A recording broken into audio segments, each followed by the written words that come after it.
waamichi isaa nu waameera yaa itti hojjechuu baannullee waamicha isaatiin. Jireenya manoksummaa kana jiraachuuf akkamiin murteessitan? Murtoon maatii kanaan wal qabatee maal ture? Bakki dabrii ani itti deeme suni akkan galuuf iyyuu dhufanii gaafataniiru. Erga warri kaan deemanii Ishiinis deemuu qabdi jedhanii murteessan. Dabra Libaanoosiin jedha. Isin moota saallamuu dhuftanii sadan isaanii sun monokkosanii jedhamu. Monokkostanii daa'ima maal argitanii ilaalaatu barnoota munkusinnaa baraa'ee jedhan.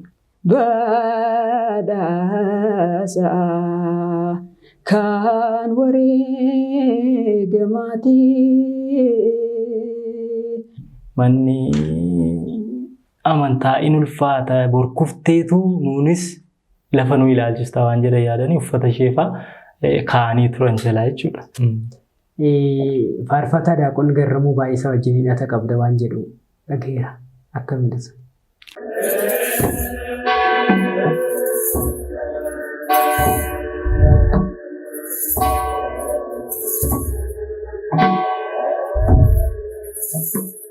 Maqaa Abbaa, kan Ilmaa, kan Hafuura Qulqulluu, Waaqa tokko, Amiin. Kabajamtoota fi jaallatamtoota hordoftoota Maatii Miidiyaa Sootiriyaa bakka jirtanii fi haala jirtan keessatti nageenya Waaqayyoo isiniif yaa baay'atu. Kuni qophiilee Miidiyaa Sootiriyaa keessaa qophii utubaa Yeroo Kiristaanotaati. Qophii kanaanis qophiilee kanneen akka gaa'ilaa, manoksummaa, lubummaa fi tajaajilaa isin biraan gahaa turuun keenya ni yaadatama. Maarree har'as yeroo kanatti istuudiyoo keenyatti keessummaa addaa qabannee isiniif dhiyaanneerra. Keessummaan keenya guyyaa har'aa Immaahooy WalattaTsaadiiq jedhamu. Baga nagaan gara istuudiyoo miidiyaa keenyatti nagaan dhuftan Immaahooy. Baga nagaatti. Tole. Mee jalqabumarraa jalqabnuuti. Tajaajilatti akkamiin dhuftanii yeroo umuriin keessanii waggaa meeqaatti immoo tajaajila kana eegaltan? Akkasuma eessatti mana amantaa kamitti eegaltanii? Bakka itti tajaajila eegalee daa'imummaa koorraan jalqabee godina Wallagga Lixaa Nabaabboo Gambeel ganda kutaallaa Kusii kutaallaa Qulqulleetti Maariyaamii kan jedhamtu irrattidha kan tajaajila eegalee. Daa'imummaa kootiin achirraan mana barumsa sanbataatti barnoota achi kan sanbata geggeeffamuutiin achirrattidha kan hin baradhe. Kan inni achirratti muuxannoo barnoota faaruudhaa kan inni achirratti argadhe jechuudha. Mana sanbataa daa'imman keessaa eegaltanii jechuudha. Mana sanbata daa'immanii keessaati yeroo jalqabaatiif manni amantichaa nurraa fageenya kan qabu tokko bataskaanaa qulqulluu Tulluu Ifaa Gabra Manfas Qidduusii kan jedhamu nurraatiin xiqqoo kan siqu hin jira. Fageenya waan qabuuf uummanni keenya mana amantaa sanatti deddeebi'uu hin dandeenye. Qorrobuufis deemanii ijoolleenis akka yaada garaa isaaniitti daa'imman erguu hin danda'an. Sababiin isaa xiqqoo fageenya waan qabuuf uummanni keenya illee baadiyyaa waan ta'eef horii eeggataa bakka hojii isaatii waan deemuuf sanbata irraa waan fagaatuuf deemuun isatti ulfaatee ture. Bara 1999 bataskaana qulqulleetti kutaallaa Maariyaamii kan isheen achirratti hundoofte. Fageenya irraan kan ka'e uummanni yaada isaanii walii hiranii akka naannoo sanatti bataskaanni hundaa'u taasisanii. Gaanus yeroo sanatti waqtii sanatti daa'imummaa keessas ijoollummaa keessa waan jiruufi dhamdhama faaruudha. Isa fageenya nurraa fagoo sanatu hin taane kan nuun irratti ijoollummaa keenya irratti agarree mana amantaatti qulqulleetti kutaallaa Maariyaamii sana irrattidha kan inni eegalee jechuudha. Kanuma dhiyoo keessan jiru sanatti. Tole baay'ee namatti tola. Sana booda tajaajiluma daa'immanii keessaa jalqabdaniitu immoo gara mana sanbataa gurguddaatti dhuftanii achiin immoo jireenya adda ba'uu, jireenya foo'amuu, jireenya manoksummaa kanatti dhuftanii. Jireenya manoksummaa kana jiraachuuf akkamiin murteessitan? Murtoon maatii kanaan wal qabatee maal ture? Egaa tajaajila gara faaruu kanaatiin baay'ee faaruu waan inni jaalladhuufi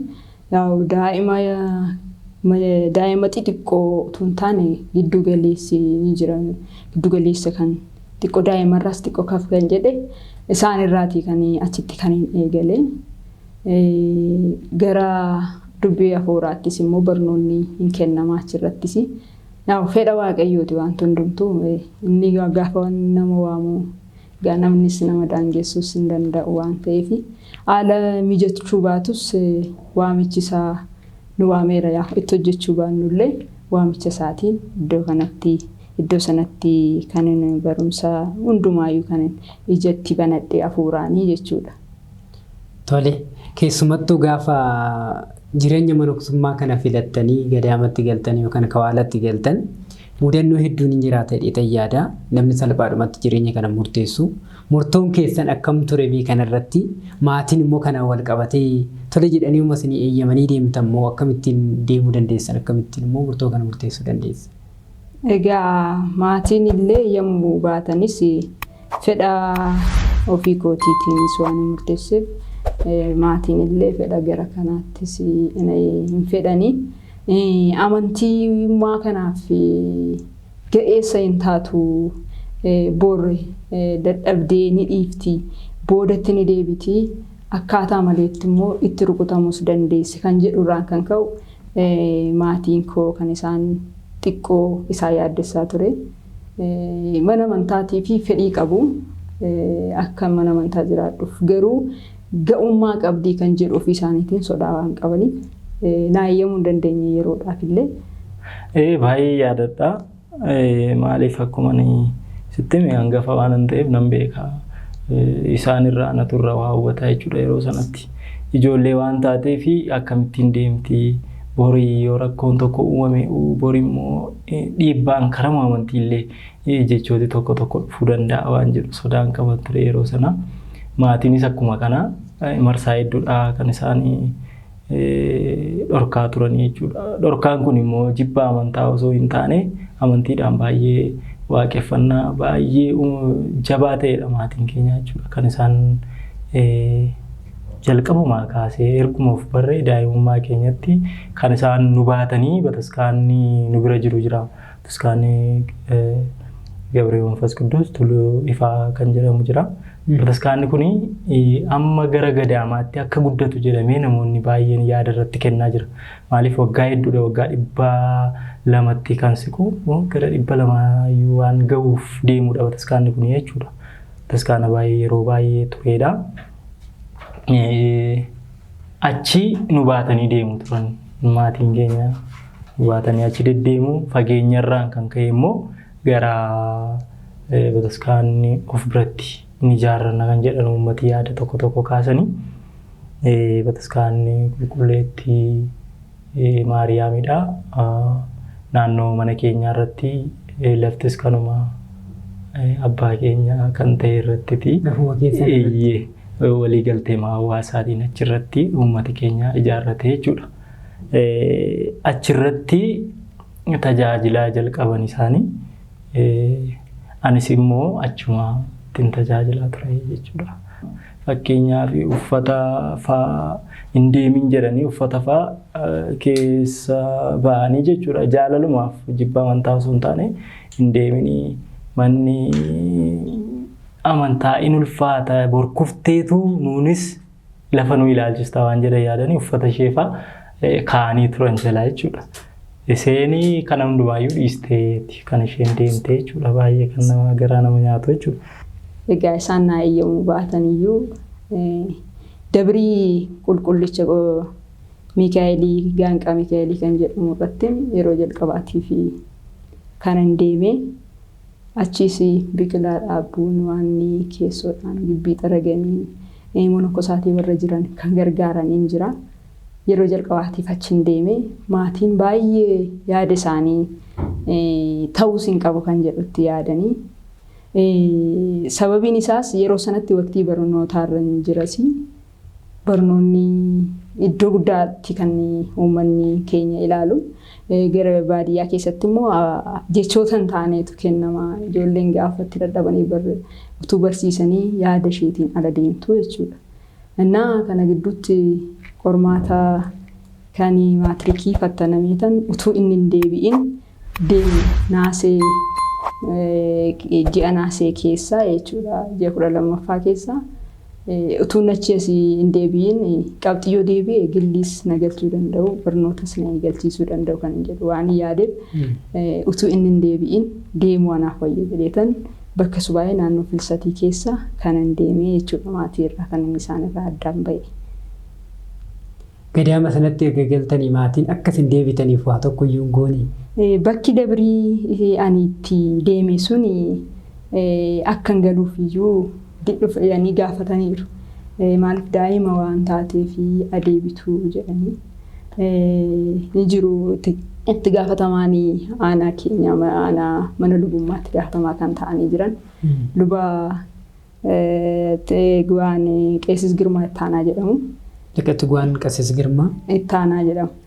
Isaan baay'ee nama qajeeloo fi dhugaa dubbachuuf taanaan ijoollota hundumaa aanaa sana jala jiraniif agartuu kan ta'anii jiran ayizaaboota illee kan afaan isaan qabachiisan jechuudha.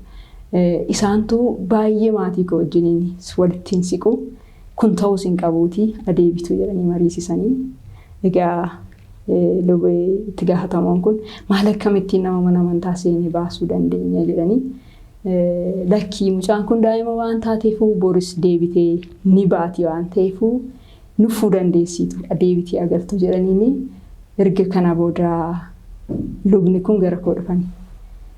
Gara koo dhufanii qulqullicha Gaanqaa Mikaa'elii irratti maatiin sitti gaddanii maatiin kee sababa keetiitiin amantaa biraa jijjiirratanii yoo gufaatiin addaa isaanitti dhufe boriin gaabbituu ho'inaan jedhan.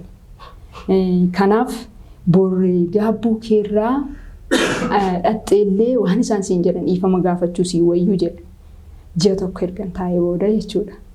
Jennaan akkasiin erga isin jettanii waa ajaja keessanii fi jedhee kan saanduqa gara maatiitti galee gaafanii dhaquu ayi fedhii keenya ani isaan bira taa'uuf utuu hin taane gadda sababa kootiin yoo akka maleetti lubbuun tokko baddee anis miidhama.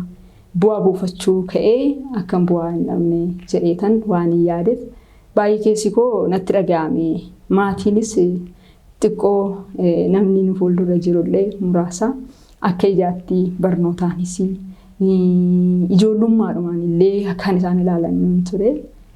Ergasii gara maatii gaafan galeedhu dhiifama jedhee galgala sana dhiifama gaafadhee qulqulleettii kutaallaa Maariyaamiirra torbee tokkoo fi naannoon ishee baay'ee waarees waan jiruuf qulqullina waan hin qabne gibbii qulqulleessuuf jedhee sanbata galgala kan hin deeme hanga gaafa jimaataatti hojjedhee gibbii sana xumureetan nagaan olaayii deemaan jira jedheetan geggeessi isaaniin ishii bakka siifaa ta'uu gaa jedhaniituma yaada isaanii fudhachuu baatan illee ani waan hin dideefi maatii koo haadha koo qofaadha kan hin arge nagaan olaayii jedheetan gara qulqullicha Mikaa'eliitti kanan deebi'ee galee jechuudha. Kun erga deebitanii si'a lammaffaatti haadha keessanii nagaatti jettanii isayyummoo abbaa keessan otoo hin argatiin deemtanii. Sana booda erga booda immoo ji'a ja'aa fi qulqullicha Gaanqaa Mikaa'elii irra kan hin ture ji'a ja'a eegan ture booda gara gadaamii deemuuf murtoo hin qaba. Naannoo Qilxukaarraa kan jedhamu godina Wallagga Lixaa keessatti kan argamu Aabuyyeedha.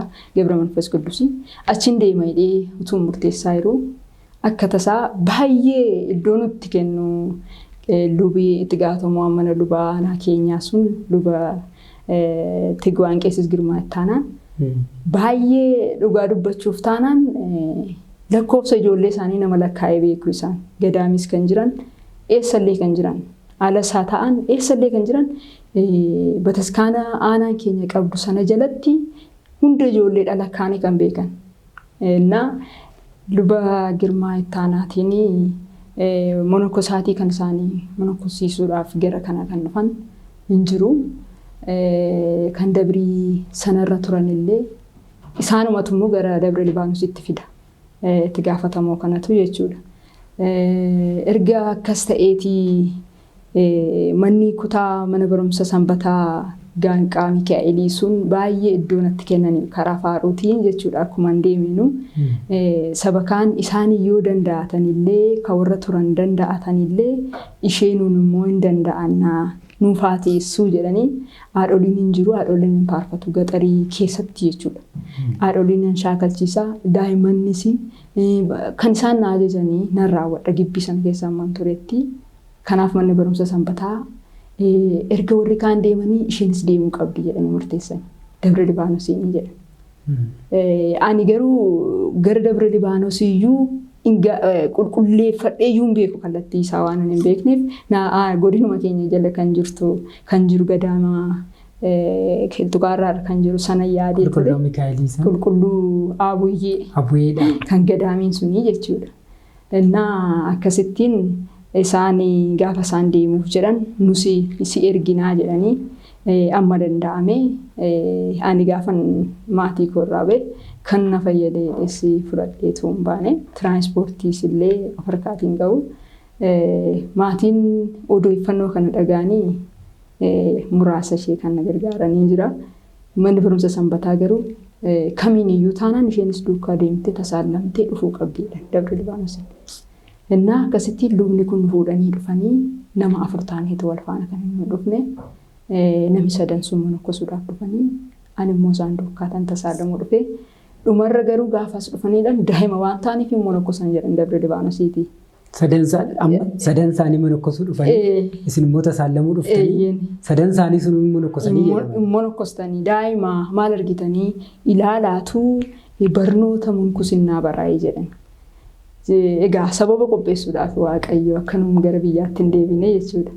Kana booda lubni sun dhugaa dubbachuuf iddoo guddaatti kan ijoollee isaanii eeganidha. Guddatan jedhanii kan yaadanidha. Ani sabakaatti waan hundumaa namni mijeessa bakka eega akkana ta'e. Eega isin hin teenye jettanii immoo gammoon akkos nu ta'e hin deemnu nus as teenya jedhanii nus bakka eega akkana ta'e hin teenye jennee murteessine. Eega barnoonni nu barbaachiseetu barnoota gahaan qabdan erga nuun jedhanii nus barachuma qabna gaa kan barsiifamu sana jenneeni. Akkanattiin yeroo jalqabaatiif illee Dabra Libaanoosiin andinnatti tokkummaa keessatti iddoon hin argamne. Iddoon gaafa dhabamee jedhu Waddassoo Yohaannisii kan jedhamu fiichee gajjallaa kan jiruun ji'a ja'aaf achi turre gara Dabra Libaanoosiitti deebinee baattii keenya godhannee jechuudha. Naannoo keessanii kana dura namni jireenya kana jiraatan jiru namni isaan fakkeenya godhachuu danda'an. Baay'ee gaariidha. Yaada kana irratti naman maqaa dhawu tokkoon qaba. Immaaheen tokko jiru. Immaahee muluu kan jedhamanii muluu kaloo jedhamu. Nama baay'ee jaboo bakka harmoota keessatti hin argine nama akkasiis hin jiru hin dhalatu jedhama yaada. Maaliifi nama fa'aa seenaa isaanii bal'inaan gaaf tokko dhiyaachuu danda'u ta'a carraan. Immaahee muluu jedhamu.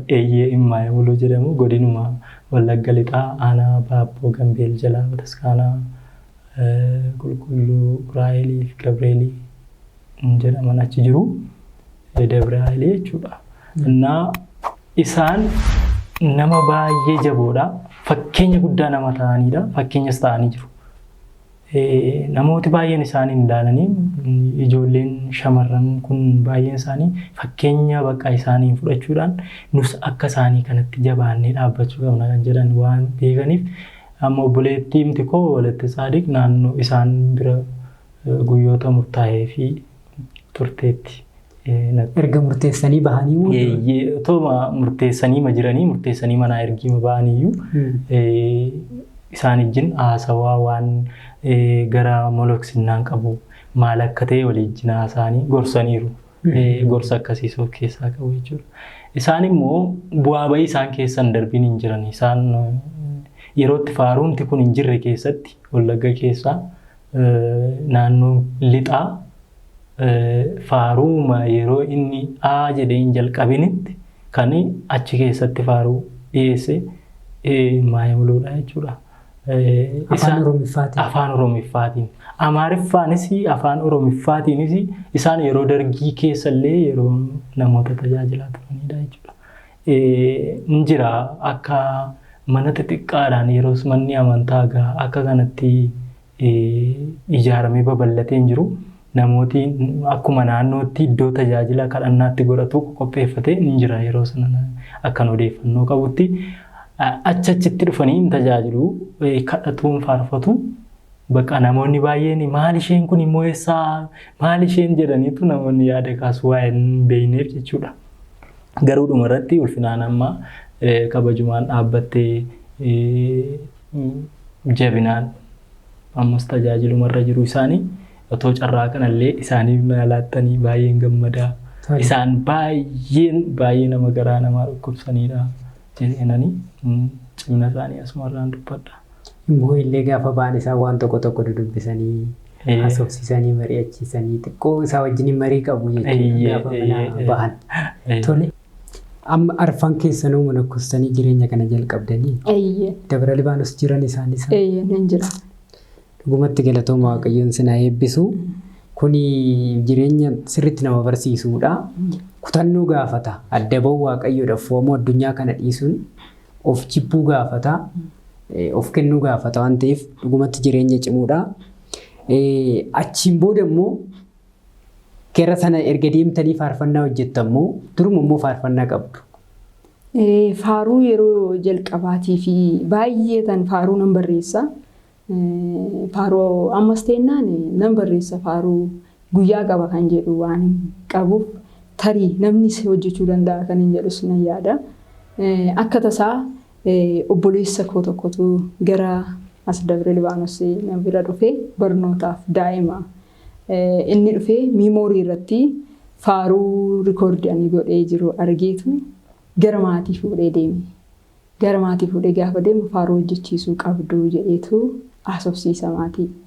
Erga maatii biraa waliin mari'atanii obboleessi koos kan jiru faarfataa Daaquu Gammachiisis walumaan mari'atanii akka isheen faaruu hojjettu naan jedhanii natti himani. Qopheessanii birrisaa akkasitti mucaan gara keenya Wallagga lixaarra kan jiru faarfataa Daaquu Nagaash Malkaamuu kan jedhamu wajjin albeemaa walitti hojjennee faaruu ja'a jechuudha. Albeema walitti hojjennee isaantu na danda'anii ergasiitii gara faaruu eegale gadaami keessa ta'uun jiru jechuudha. Erga gadaama galtanii obboleessi keessa simbira dhufee isa sin miimoorii keessatti callettanii faarfattanii waraabdan argeetu jaallatee maatiitti fuudhee gadee hojjechuu qabdan jedhanii istuudiyoo galtanii hojjettanii jechuudha. Namatti tola dhugaa. Gaafa jireenya monoksummaa kana jiraatanu jireenyi monoksummaa kun akkamittiin jiraatama? Keessattuu jireenya warra addunyaa keessa deddeebi'anii wal bira qabnee gaafa ilaallu addadhuma sirriitti. Isarraa maaltu adda godhaa? Akkamittiin immoo jiraatamuu hin danda'ama? Kanaan wal qabatee yeroo tokko gaafii namoonni kaasanii monoksoonni qabeenya dhuunfaa godhachuu ni danda'anii yookaan qabaachuu ni danda'ama kan jedhu jechumaan akka nu kaastan hin barbaada. Egaa monoksaatiin guyyaa har'aatiif kan isa ga'u kan jedhu matsaafni kanaan hordofee kan deemu jechuudha.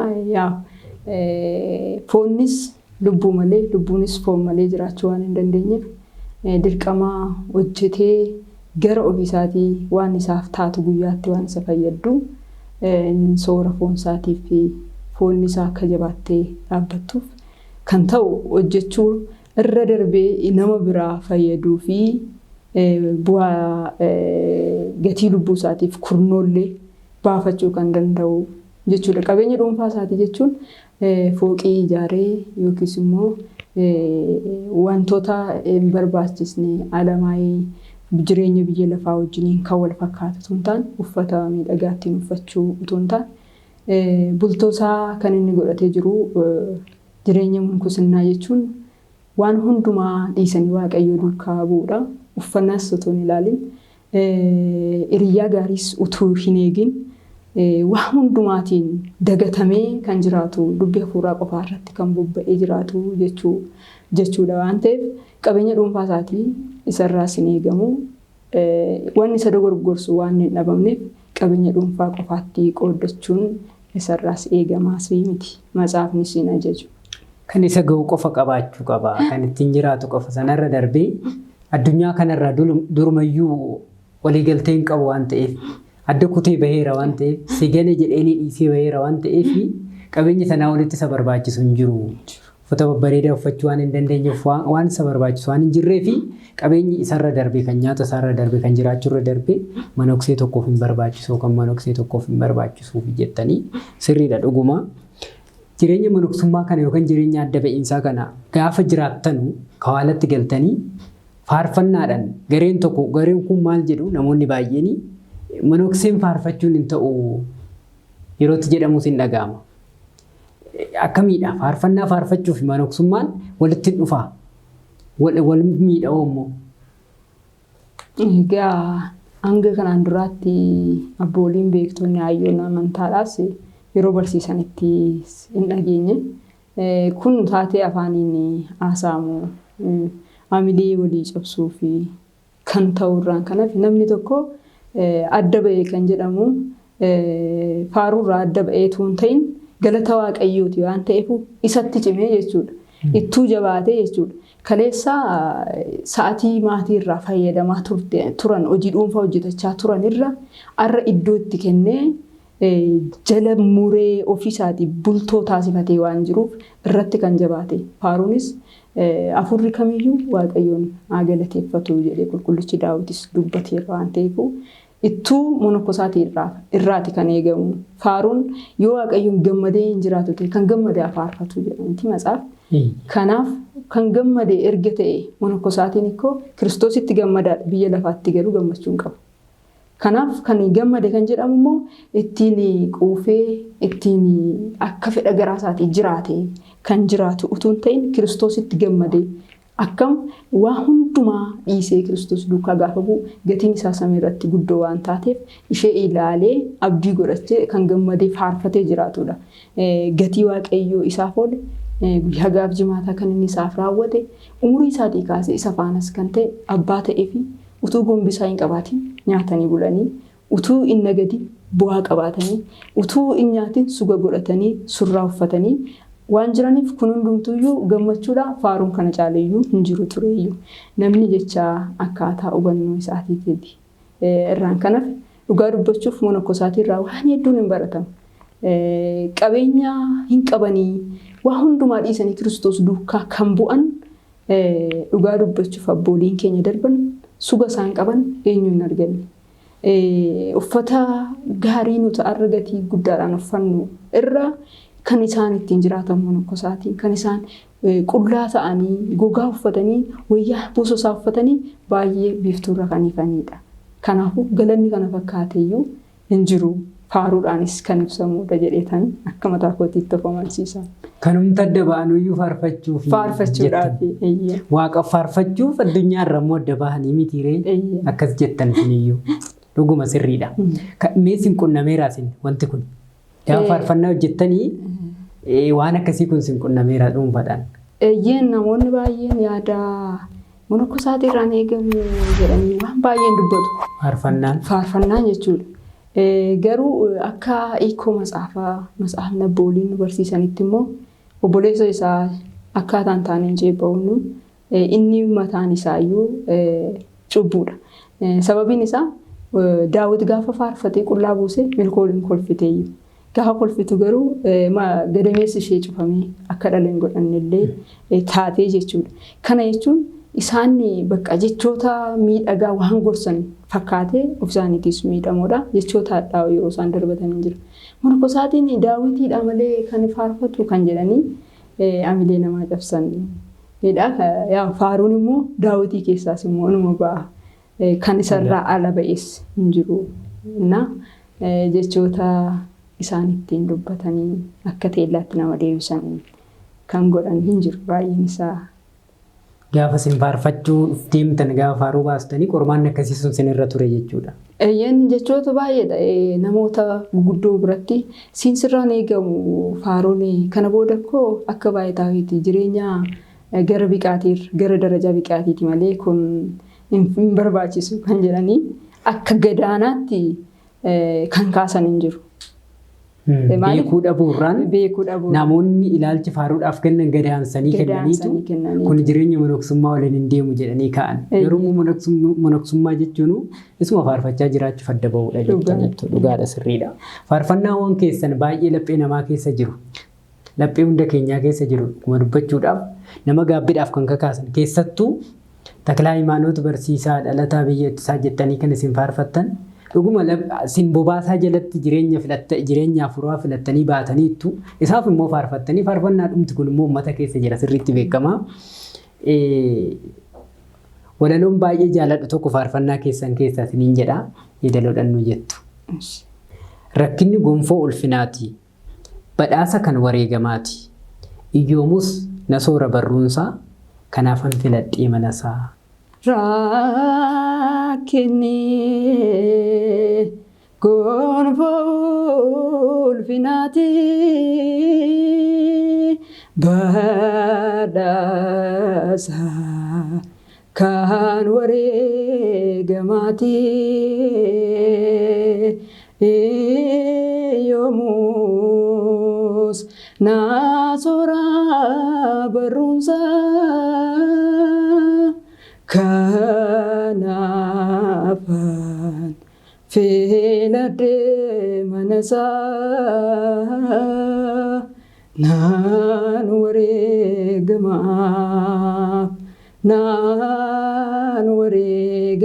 wareegamaaf maaltu na deekamaa. Waaqayyoon sagalee jireenyaa fi na dhageessisu.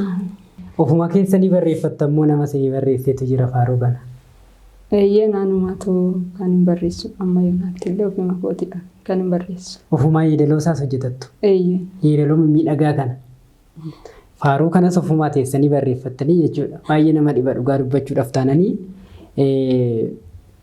isin utuu faarfannaan hojjetin faarfannaa baay'eedhuma jaallattu akka dhaggeeffachaa turtan illee nutti himtaniittu. Faarfannaan baay'ee jaallattan kan yaadattan jalqaba daa'imummaa keessanitti deddeebitanii kan faarfachaa turtan kan afaan keessan irraan buune. Faaruu baay'ee kan daa'imas waan ta'aniif faaruu naaf hin qabamu ture. Mana amantaa kan irraa cabsanni sanatti ximqata ture. Ximqata irratti faaruu naannaaniin faarfatu jechuudha. Bakka nuti faarfannutti bakkeedhas waan ta'eef kan nama wajjin tokko miti faarfadha. Kan nama wajjin tokko miti baay'ee waan jaalladhuuf faarfadha. Ishee bichaa waan hin beekuuf iddoo sadiitti kukkutataa faarfataman keessa asii fixeen achitti seqee faarfadhe asiis fixee achitti seqee kan faarfadhe. Gaafa achitti kabiraa ka'e. Meenuu yeedaluu jedhamee faaricha. Kan nama wajjin tokko miti yaa Waaq jaalalli kee. Kan nama wajjin tokko miti yaa Waaq jaalalli kee. Yoomuun jijjiiramu kan kee. Yoomuun jijjiiramu kan kee gooftaa malli kee. Kan jedhu. Faaruuwwan kan keessan keessa immoo faaruun keessan hundumtuu jaallatamaadha. Simbiratti miti uumama biratti iyyuu mana kiristaanaatiif faaruuwwan gaabbiidhaaf nama kakaasan kana gumaachitaniittu isa keessaa addaadhaan hin jaalladha sirriitti kan jettan nuuf faarfadhaame. Faaruu kan inni sirriitti jaalladhu faaruu waan hojjedhe keessaa gaddoota keessan kan jedhudha. Gadda kan amma beetaachinii jechuudha. Isaadha kan irra guddeessa baay'ee iddootti kennes kan jaalladhu jechuudha. Mee nuuf faarfadhaa. Gaddoota keessanii marrummaan kee waadaanii keessattuu kan jimaata anaan garaa na nyaata. Kan jedhu. Baay'ee bareeda dhugaa baay'ee namatti tola. Waaqayyoon sagalee jireenyaa sinaa dhageessisu. Tole kabajamtoota daawwattoota keenya qophiin keenya akkuma tuffetti jira ammallee turtii keessan miidiyaa Sootiriyaa wajjin hin taasisa. Gara fuulduraatti faarfannaa haaraadhaan sin eegna immoo wanti yaaddame jiraami. Ni faaruu akka jaalala Waaqayyootti yoo ta'e sagalee kan kennee ba'ee ni jira. Amma istuudiyoo kan jiru. Istuudiyoo kan jiru jechuudha. Amma hin baa jechuudha fuuldura kana. Jaalala Waaqayyoo. Xiqqoo ishee nu dhageessisuu dandeessu. Rakkoon qabu. Dhaggeeffattoonni keenyas daawwattoonni keenyas akka xiqqoo ishee dhagaanii faaruu kana gaafa inni bu'utti immoo eeggatan iddoo itti eeggatan immoo itti himnee guyyaa sanatti beellamaan eeggatanii akka isaan faaruu kana dhaggeeffataniif xiqqoo ishee nu jedhame. Gibsi si faarfatu Itoophiyaan si jeju ulfina surraa keef leenconni si kabaju Gabree manfas Qidduus dhalataan isaa waadaaf kadhannaa keen gooftaan nu fayyisa. kan jedhu. Gibsi si faarfatu Itoophiyaan si jajjatu. Waa'ee namatti tola dhugaa ofuma barreeffattanii kanallee. Akkuma fudhatiin kan. Waaqayyoon sinaa gargaaru dhugaa nummuun dhaggeeffannaa faaruu akkas bareedu kana yeedaloonsaa gibsi si faarfatu Itoophiyaan si jajjatu. Gabra manfas qidduus. Dhalataaniinsaa. Waadaaf kadhannaa keen gooftaan nu fayyisaa. Waadaaf kadhannaa keen gooftaan nu fayyisaa. Jedhaniitu faaruu ajaa'ibaa kana nuuf fidanii dhufaa jiru Immaahooy. Hundumti keessanuu faaruu isaanii kana duraa hin beeka. Namni hedduun laphee keenya keessa jira. Akka eeggattanii dhaggeeffattanii ittiin jijjiiramtan laphee qalbii ittiin jijjiirannu isiniin jenna. Dhumarra amantootaaf akka nama kawaala keessa jiru tokkootti mee gorsa maal dhaamtan? Egaa yeroo nuti keessa jiraachaa jirru kun yeroo addaadha. Amantootaa fi yerootti mijanneedha. Jaalalaan walii wajjin akka dabarsan mana qulqullummaa jalattis guyyoota hundumaa yoo dadhabamillee guyyaa sanbataa argamanii kan dirqamatti ta'ullee yoo jiraate guyyaa sanbataa argamanii waan manni qulqullummaa dabarsitu sagalee manni qulqullummaa jettu gidiraa gooftaa keenyaas immoo akka itti yaadatan isaaniif dhaama. Tole waaqayyoon sagalee jireenyaa sinaa dhageessisu. Haa ta'u iyyuu malee amma gunoo sadarkaa guddaa akka biyyaatti illee amantoota bakka bu'uu yookiis amantoota fakkeenya ta'urra jirti jechuudha. Anumaan iyyuu immoo baay'ee kan gara amantiitti jajjabina amantaa yeroo itti kufuuf illee ka'utti kan akkan jabaadhee ka'u na gochaa turanii ammas immoo akkan ka'ee amantii jabeessee fakkeenya ta'utti kan deemsisan isaanii jechuudha. Waa'ee kees gaafa dhaga'u waan tokko odeeffadheen ture yeroo tokko irraa faarfataa daaqon garramuu baay'isaa wajjin hidhata qabda waan jedhu dhageera akkamiidha sun? Dhugaadha. Yaadi kun yaada baay'ee sirriidhuma ture.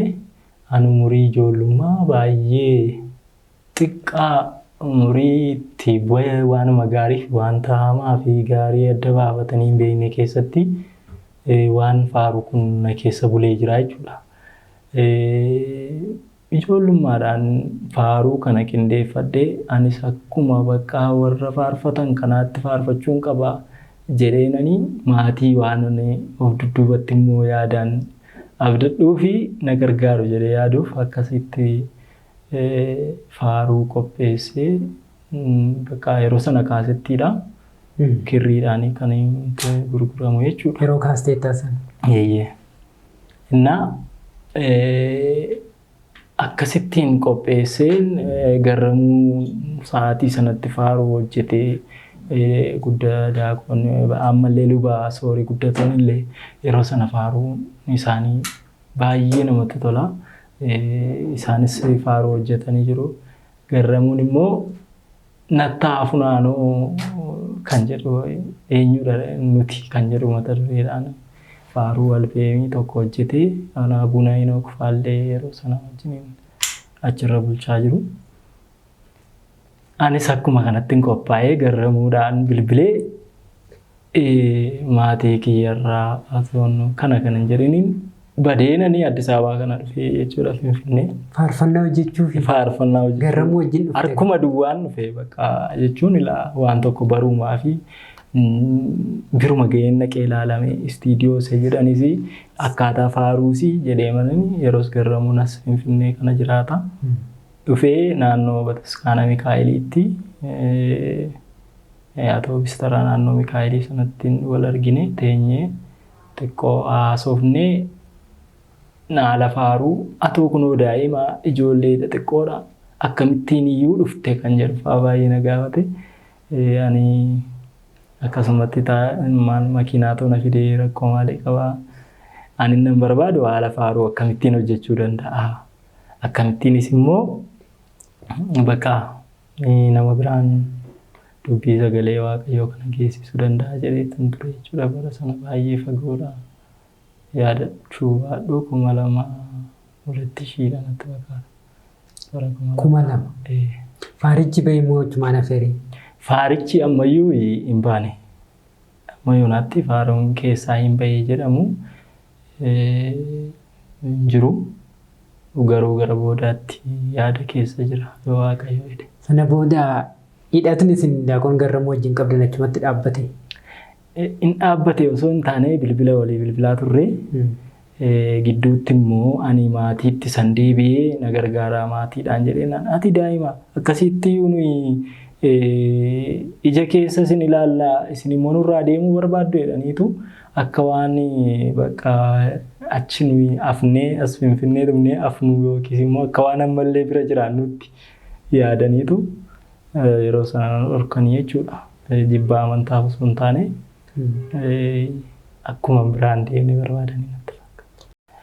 Faaruu Immaahooy keessaa kan afuu hin qabu jedhee faaruu isaanii duukaatti akka isaan duukaa faaruu sana dhiyeessan kananii jaalladhe tokko nan qaba. Inni faaruun sun fannootti fannifame kan jedhu wayiidha. Faaruun sun waa'ee gooftaa keenya Yesuus Kiristoos nuuf fannifame gidiraanni argee harkisaa barruun isaa miilli isaa iddoon itti waraanamuu isaa mismaarota 5 isaan waraaname sana wajjin wal qabsiifame kan baay'ee qubbii Yesuus Kiristoos gooftaa keenya Yesuus Kiristoos kan wal qabatudha jechuudha. Baay'eera faarichi. Faaruun sun hojjetamee jira. Hojjetameera. Hojjetamee faarfadhu. Fannoot fannifamee nageenyaaf nu kan bannee ilmaansaa barbaachaaf nu argatee nu faayifatee dhiiga isaan kaansaa nu godhatee. Fannoot fannifamee nageenyaaf nu kan bannee ilmaansaa barbaachaaf nu argatee nu faayifatee dhiiga isaan kaansaa nu godhatee. Galatoomii Waaqayyoon sagalee jireenyaatti yaada geessisu. Kabajamtoota fi jaallatamtoota maatii miidiyaa Sootiriyaa qophii keenya utubaa yeroo kiristaanotaa guyyaa har'aa keessummaa keenya addaa Immaahooy faarfattuu WalattaTsaadiiqii waliin turreerraa torbee keessummaa biraatiin nagaa walitti deebinutti nagaan turaa nageenyi Waaqayyoo hunda keenya waliin haa ta'u nagaatti.